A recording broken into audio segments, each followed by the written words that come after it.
Hello and welcome to Glorious Miniatures. My name is Jolyon, and in today's video we will be building this miniature right here, the Tyranid Psychophage. It is one of GW's latest, newest miniatures to the Tyranid range, a range which is long past time for a refresh, so I'm very glad that they're getting some new stuff.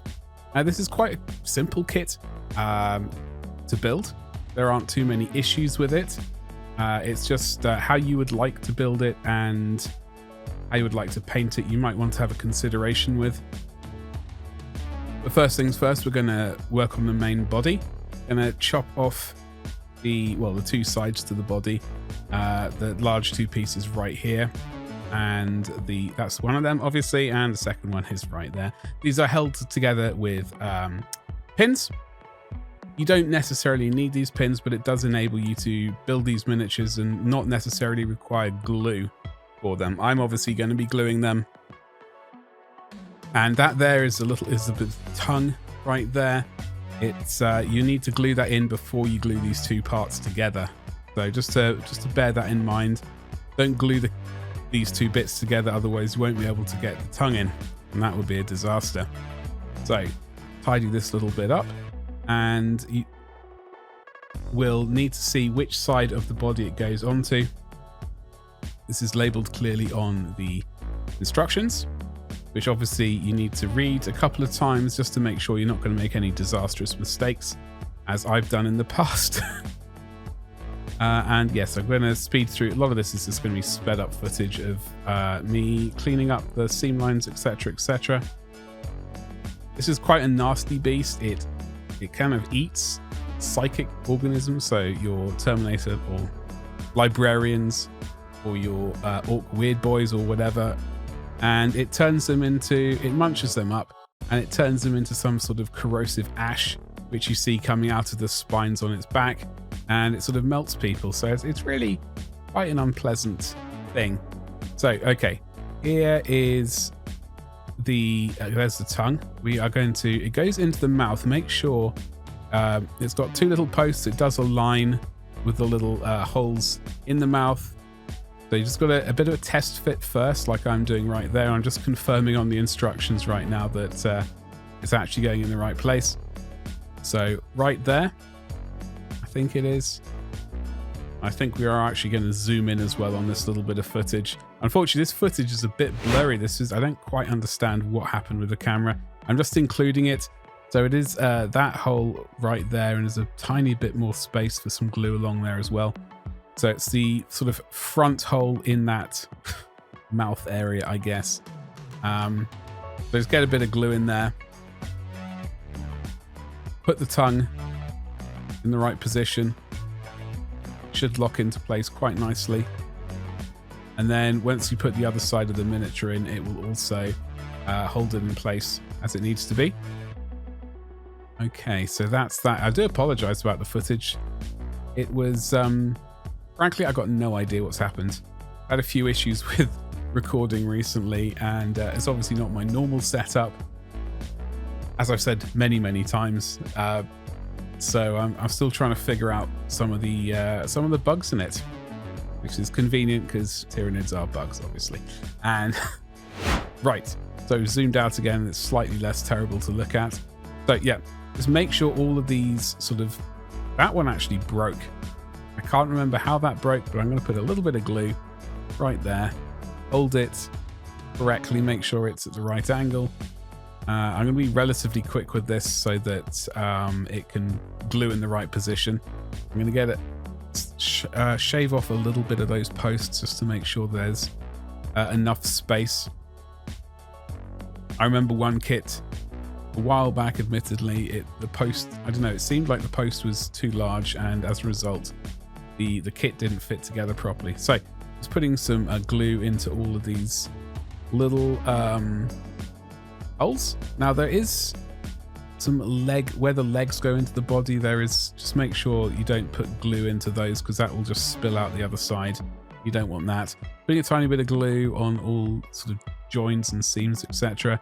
I'll be going around with more glue later, but this is just to get us up and running. So we're going to align these up. It's a bit of a fiddle, but there we go. not too much. I was just prodding, making sure everything was right there. So yes, here comes the thinner glue. Press it together, and that thin glue will get absorbed into the sort of crevice via capillary action. I almost said osmosis for some reason. I don't know why that word was in my head, but yep. So that is going there. I do need to tidy this miniature up before I prime it. There's little bits here and there that weren't quite 100% glued together, which was a bit disappointing. But that was a me issue rather than I don't think it was the kit at all. Okay, so getting some more glue along those bits there. Yep, so I do have a paint scheme in mind. I wish that I had an airbrush to paint this kit and the Screamer Killer, but unfortunately that's in storage, which is rather disappointing. However, it will give me the opportunity to buy another Screamer Killer, so it's not all bad news. And so I'll just have to kind of paint it with the old brush. Yeah, which will be fun. I am going to... Talking about the painting, we will get to that in a second, in fact. But yes, that goes... I just wanted to make sure that it was going to be facing the right direction on the base. So we're going to cut off the legs. What side is this? These are the... I believe these are the right side legs. I'm just going to put them in a little pile on that side, and then the left will go on my left-hand side. Surprisingly enough, as you can see. Okay. I think that's about it. So these all need de-seaming and cleaning up a little bit. And we are going to fast forward through the footage of this particular bit, at least increase the speed of that footage to 500%, which probably is enough. Lots of little bits. It's relatively easy to clean up. If you don't have a knife, or you're not comfortable with cleaning up the seams with a knife, you can use a mold line remover.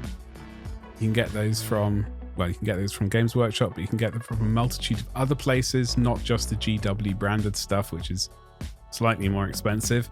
Or you can indeed use the back of the X-Acto knife, or indeed you can probably use like a sanding stick.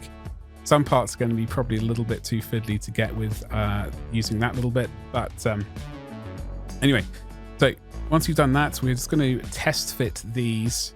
I wasn't entirely sure how it was going to be on the base. My main concern was, in fact, painting of it, because the front of the body is very, very low slung onto the base, and it is a concern of mine. So I'm just wanting to test fit these. I want to make sure the legs go into the right holes, and then I want to properly see how it's going to be. So as you can see, the front is low slung, and basically I'm wondering, do I want to keep this in a sub-assembly right now? And a bit of glue was in those holes, which was what I was talking about earlier. There we go. Yeah, so the issue was, do I want to put it together as one piece right now and then sort of struggle getting the brush to like the bit at the front underneath, or sort of potentially do it in sub-assemblies later, which is probably what I'm going to do. I don't have access to my airbrush, as I said earlier, so that would certainly make things easier. But you can check this out on my website at gloriousminiatures.com, where I do have a blog, and I'm also going to have a web store selling my 3D prints once I move into the new house. So do check it out. Sign up to the newsletter potentially, and that will be that.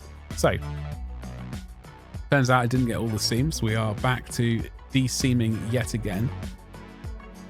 As I was trying to say before, you can either glue it together straight away and paint it as one piece. I believe that I'm going to, just for the video, I'm going to put it together, but I will not glue the legs. Certainly I won't glue the legs onto the base. I'm going to worry about that later. I would like to be able to paint underneath as much as possible. I wish that I was okay with just being really quick and just powering on through, but apparently my brain isn't just not wired like that, and it kind of refuses to let me do stuff like that sometimes, which is slightly irritating. I'm just test fitting all these, making sure that the legs sort of go in the right places and at the right angles. I did struggle a little bit with this. I don't quite know why. But there, we got there in the end. That's all that really matters. What was I doing there? Removing a leg. I've got no idea. Truth be told, I've got no idea what I was doing right here. This was the first kit I put together from when I opened Leviathan. I recorded it. The footage was weird, as you can tell, and hopefully it's improved a little bit, although we have had disasters since then. But I'm obviously gluing something together off camera, which is a great move. Unfortunately, we're zoomed out as far as we can go, and this is from the good old days. This is like an artifact of when I used to stream like this and just paint off camera for about half an hour without realizing. Anyway, so yes, I think I have decided at this point I'm definitely going to be painting it in sort of sub-assemblies. I don't truly know how I'm going to do the base either. I'd like to tart it up somehow. I'd like to make it look a little bit different, add some extra bits and pieces to it to make it a bit more interesting. So that's also another reason why it's going to be in sub-assemblies. Obviously for the picture and the video, it's sort of looking stuck together. But that's basically all there is to it. It's a pretty simple kit, and yeah. If you'd like to see how we paint it, make sure you like, subscribe, hit the bell for notifications, and you won't miss that video when it does go live. Watch me struggle painting it, and hopefully that will be soon. But this is the finished kit. Well, it's going to be a fun miniature to paint. It is going to be a fun miniature to paint. I am looking forward to it. I'm going to try and paint it during August, so make sure you come back and check it out.